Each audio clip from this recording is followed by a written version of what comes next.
Hi guys, this is Ryan from District Diorama, and today I'm going to show you this multi-purpose street diorama that I just completed. So basically, base lang to doon sa mga naunang model ko ng multi-purpose street diorama.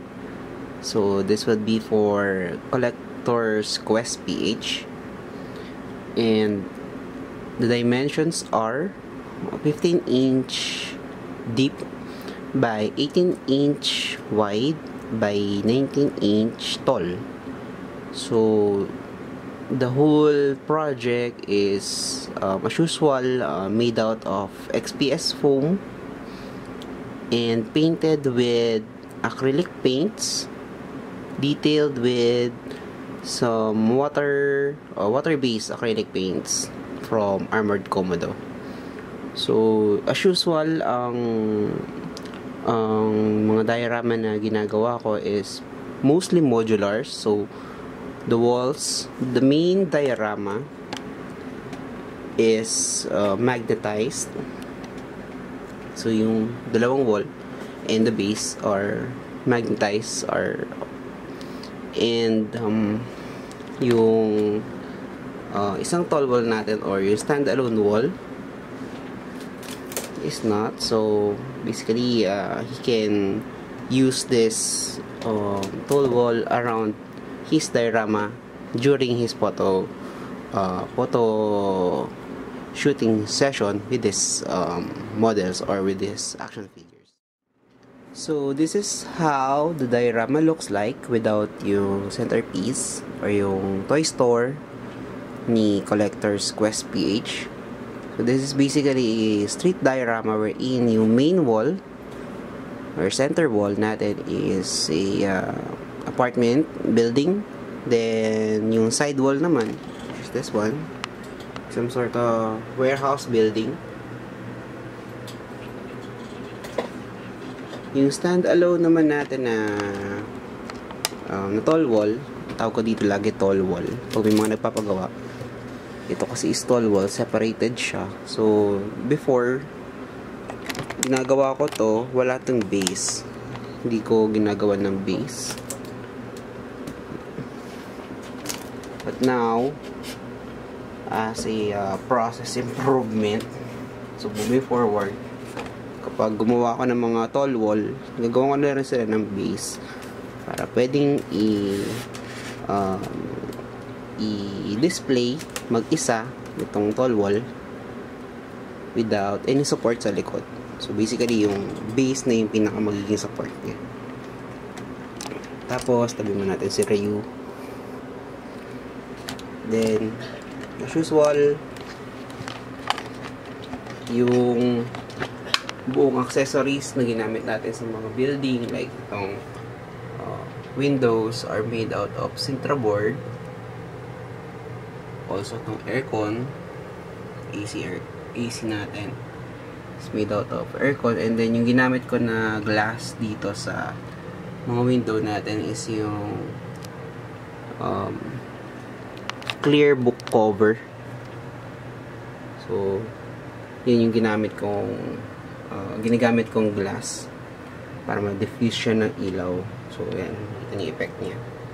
So, hindi siya direkta. So, every time na iilawan niyo yung glass na yan, magdi-diffuse yung ilaw. Kakalat siya. Hindi siya direkta na magliliwanag dun sa area na iniilawan nyo. So, this is the main part. So, you got here two main walls. Then, itong center wall, which is I think ang dimension nitong center wall is same as this whole base, pero yung taas niya is 20 inches. So ito naman parang sa mga nagmumuni-muni, isa na maglagay ng action figure dito. Yan, Dasin Dennis. Okay, then yung pinto dito, pag ganyan yung open niya. Okay. Tapos For storage purposes, yung itong fire exit natin is natatanggal siya. So, kung tingnan mo yung likod, yan. Bunutin lang siya sa likod. Yan. So, ipo-pull out lang yung fire exit diyan sa tall wall para pwede nyo na i-store. Okay.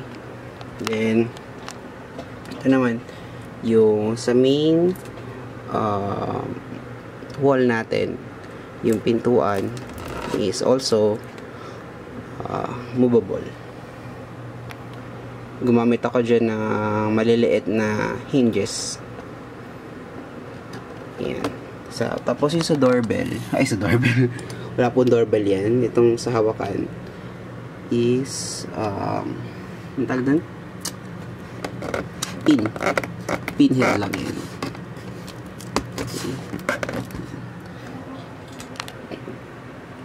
Yung sa sidewall naman, itong malaking itong gate na dito, natatanggal din siya. So, para kung gusto nyong mag-photo, kumuha ng litrato from here na nakabukas to, exposed to, maaaring ipasok siya or lalabas siya yung action figure, pwede. Tapos para ibalik lang yung rolling gate, meron lang akong tawag dito, meron akong ginawang parang kanal dito sa taas para i-shoot yung rolling gate doon. Then ipupush mo siya kaloob. Yan. Para hindi siya matanggal. Basta-basta.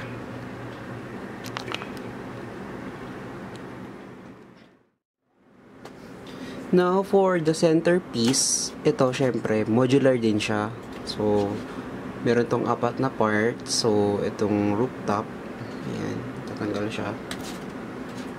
Then, yung main piece sa gitna is yung tatlong walls are magnetized together. So, yan. So, side wall with an empty wall. Itong plain wall lang. Then, itong side ng store.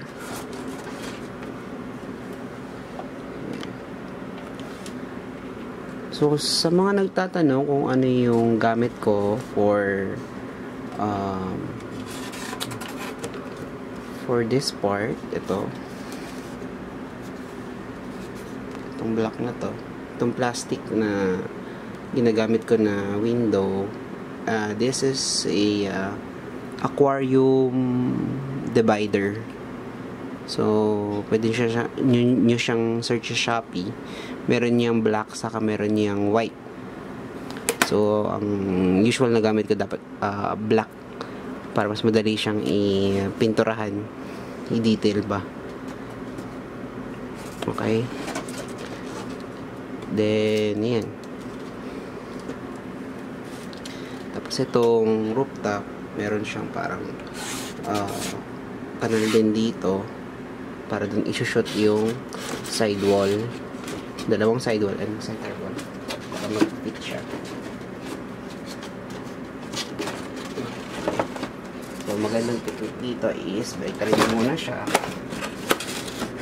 tapos yan,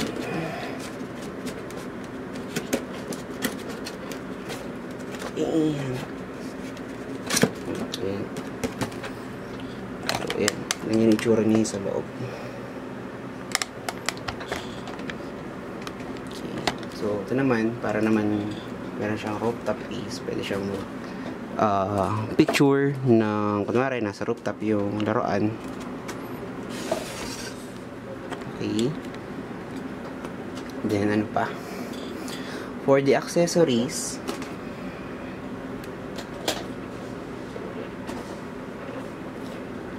so, meron siyang ito, comics stand, nagawa din sa Sintra board. Then,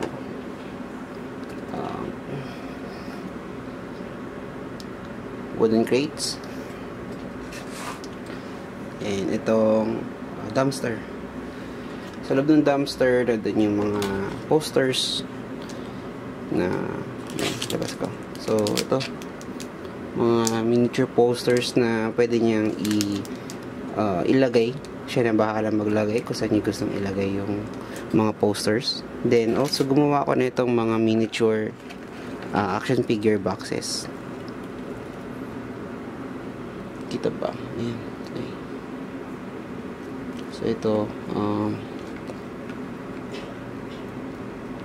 Infinity Gauntlet. Ayan. Tapos yung mga comics na dito rin sa box sa loob. Ayan. Hindi ko na lalabas. Then, ayun lang. Meron din palang metal fence.